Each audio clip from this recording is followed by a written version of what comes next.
तीन तरह का जल शिव को समर्पित होता है और वो तीनों तरह के जल का अलग अलग भाव है महाराज।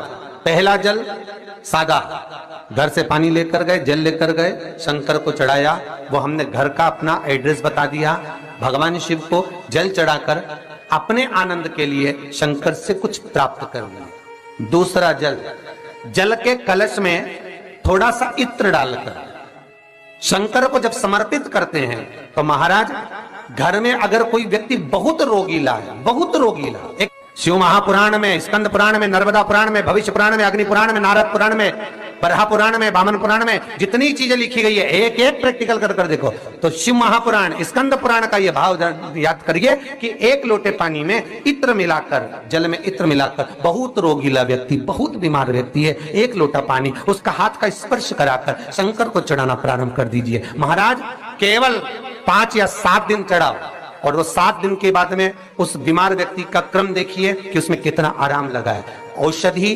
दवाई काम करना प्रारंभ करी कि ना करी।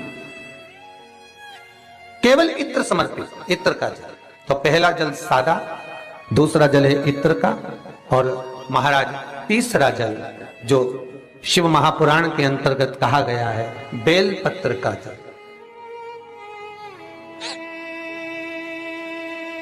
तीसरा जो जल है वो बेलपत्र का जल। बेलपत्र का जल कैसा? तो महाराज शिव महापुराण की कथा कहती है कि जल के पात्र में एक बेलपत्र अंदर डालकर उस जल के पात्र को ले जाकर शिव को समर्पित करना, अर्थात अपनी मन की कामना भगवान शंकर से कह देना, केवल बेलपत्र के माध्यम। बोलना नहीं है हमको, कुछ हमें कुछ कहना नहीं है।